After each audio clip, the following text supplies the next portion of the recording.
Então, esses 100 dias do Trump, a gente está vendo aumentar as pressões, né, para todo lado, os abusos para todo lado. Já deu para entender qual é qual é a estratégia do Trump, se tem alguma estratégia aí? Excelente pergunta, Nassif. Deu para entender, né? A gente está mapeando isso. Ontem eu estive aqui num seminário aqui em São Paulo, na Fundação de Escola de Sociologia e Política, com o professor Fiore, com a professora Maria Cláudia Vater, né? A gente está discutindo exatamente isso, um seminário de altíssimo nível. E o que está todo mundo patinando ainda, né? E o que a gente consegue analisar é que tem uma estratégia por trás disso, né? Então, você pega todos os balanços que nós vemos aí, né, a esmagadora maioria, 99,9%, aponta o Trump como uma hecatombe. De fato, ele é uma hecatombe, mas isso é uma análise insuficiente, né? Dizer que o Trump ele é um elefante na loja de louças, ou personalizar o que é o trumpismo na figura do Trump, né? Que ele é uma criança de 5 anos, que tem um ego infinito, e por isso está tudo desarranjando, não é disso que se trata. Isso é uma parte, mas é uma parte pequena e uma parte insuficiente do que está acontecendo. E é aí que as análises na grande mídia, e mesmo fora da grande mídia, vamos ser sinceros, Nassif, elas ficam. E nós estamos falando de outra coisa, né? O declínio do relativo do poder americano, né? Aquilo que o Immanuel Wallerstein chamava de o pouso forçado da águia, ele já acontece há muito tempo. Então, se a gente pegar, por exemplo, pós 11 de setembro de 2001, a chamada doutrina Bush, a reação do governo Bush foi de sabotar as instituições multilaterais, foi de corrosão do chamado soft power norte-americano, do soft power norte-americano. Quando, em 2003, se usou aquela falácia global, a maior mentira da história do Conselho de Segurança das Nações Unidas, não foi nem Trump, não foi nem Trump 2, não foi nem Biden, nem Obama, ninguém superou aquela mentira de Colin Powell e Bush, e o governo Bush, em 2003, dizendo que o Iraque tinha arma de destruição em massa. Nós trouxemos o embaixador Bustani aqui já para falar, ele estava na frente da organização de operações químicas, né? Na época, e as pressões que ele sofreu do John Bolton, na época, que era secretário do governo Bush também. Então, naquele momento, a comunidade inteira internacional desaprovou a invasão no Iraque. Naquele momento, o próprio Conselho de Segurança desaprovou. Não só Rússia e China, que em 2003 não tinham o tamanho que tem hoje, o que já seria muita coisa, mas a própria França, aliada ocidental dos Estados Unidos, desaprovou. Se você se lembrar bem, as imagens de 2003, marchando sobre Bagdá, são 2 tanques com 2 bandeirinhas, uma dos Estados Unidos e uma da Inglaterra. E o mundo inteiro contra. E eles se lixaram para o mundo. Eles se danaram para o mundo. Isso foi antes da eleição de Trump, antes de Trump pensar em ser político. Então, aí que está. O desmoronamento, ele vem de antes. O Trump, ele acentua isso. Mas o próprio ganhador do Prêmio Nobel da Paz, que continua depois do governo Bush, o presidente Barack Obama, que no seu primeiro ano de governo ganha como o Nobel da Paz, ele é o presidente das 7 guerras simultâneas. Das 7 guerras simultâneas, o presidente que mais bombardeou os países no mundo. Mais que Trump, mais que Biden, mais que todos. Foi Obama. Obama que ganhou o Prêmio Nobel da Paz. Ele foi o presidente que todos os dias do seu governo, do primeiro ao último dia, lançou bombas sobre o planeta Terra. E o Biden continuou, Trumpil. O Biden não só continuou, como intensificou. Foi o Biden que criou a guerra na Ucrânia. Claro. Não outro presidente. É o Biden que está teve sobre o apoio, o respaldo irrestrito sobre Netanyahu, apoiando Netanyahu na guerra colonial e no massacre sobre a faixa de Gaza e sobre a Cisjordânia, sobre a Palestina, e que depois se estende sobre o Líbano e sobre outras partes do Oriente Médio. Isso é um produto do governo Biden.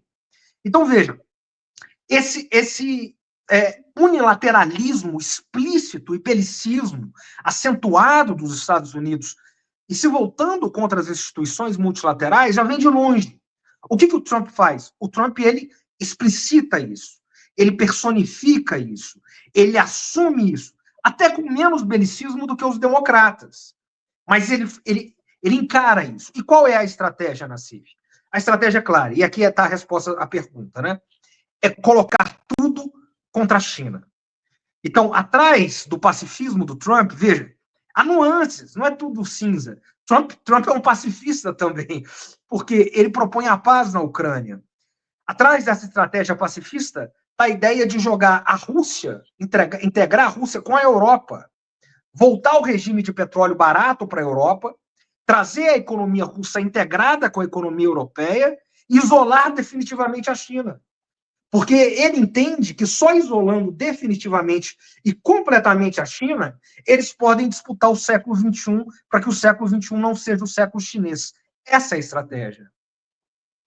E é gozado que ele tem uma admiração que ele explicita algumas vezes pelos governantes chineses, porque os governantes chineses têm uma estrutura de poder concentrada que permite estabelecer estratégias e tomar medidas que são pensadas. Então, ele tenta emular isso nos Estados Unidos, onde você não tem essa homogeneidade de poder que tem na China, né? Perfeito, exatamente. Ele tenta fazer isso, veja, ele é o presidente que mais governou por decretos presidenciais na história dos Estados Unidos. Nesses primeiros 100 dias, ele é o presidente que tem a maior rejeição na história, desde que esse marcador ele é feito, ele é realizado, nos últimos 80 anos, portanto, nunca um presidente em 100 dias teve tanta rejeição assim, inclusive comparado a ele no primeiro mandato, que ele até teve uma aprovação de 5% na época, mas comparado a Bush, que teve uma rejeição de 6%, ele tem uma rejeição maior, Bush filho, né? Ele tem uma rejeição maior, e nunca um presidente governou tanto por decretos, né, como ele. Agora, isso também vem de uma estratégia do Partido Democrata de se silenciar diante do governo Trump.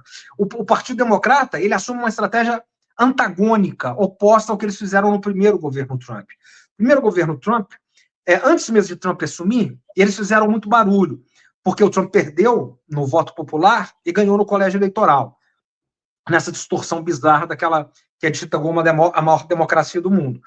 Então, eles diziam o tempo todo que, quer dizer, a presidente legítima era a Hillary Clinton, ela tinha sido eleita no voto popular, nunca deram esse reconhecimento para o Trump ali no começo e tal, e foram para cima do Trump desde o primeiro dia, pediram impeachment do Trump, foram derrotados depois no Congresso, mas o pedido de impeachment foi oficializado, eles ficaram em cima do Trump o tempo todo, agora não. Se nós pegarmos... são vozes periféricas que fazem oposição a Trump. É o senador Bernie Sanders, é a congressista Ocasio-Cortez, mas quem dá as cartas no Partido Democrata, o mainstream mesmo, eles estão calados. A estratégia é deixar o Trump se afogar, se enforcar com a própria corda. E não estão fazendo oposição. Mesmo os setores da mídia são muito mais tímidos na civil. Eu acompanho a mídia norte-americana com dever de exercício, comparados ao que foi em 2017, no primeiro governo Trump, 2018, 19, 20.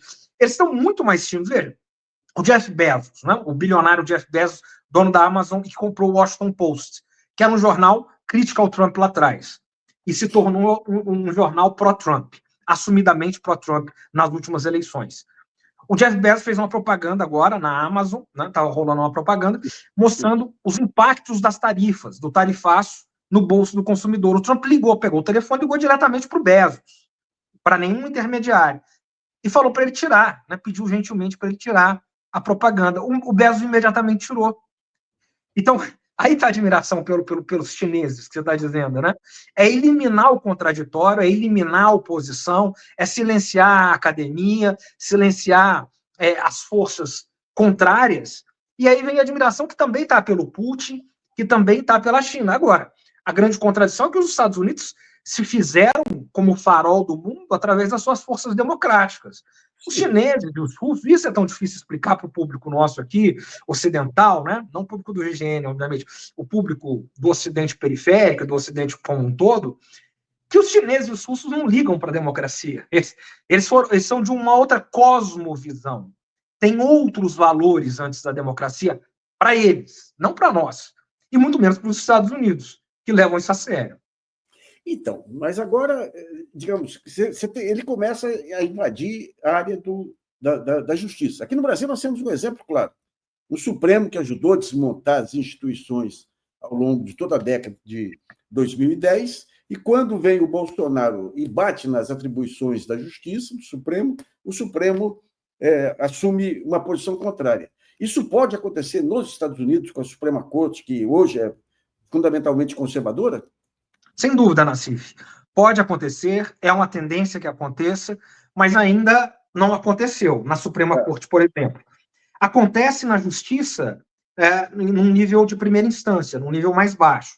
Mas veja, ele mandou prender uma juíza agora que atuou a favor de uma imigrante que foi deportada, segundo ela, ilegalmente. E, de fato, né, se você olhar, foi uma coisa injusta ali.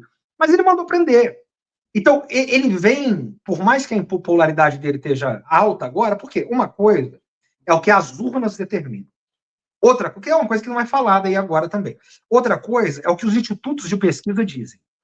As urnas deram um respaldo incontestável para ele, indelével. Agora, o que os institutos de pesquisa estão dizendo é uma outra coisa. É pesado, desgasta, arranha.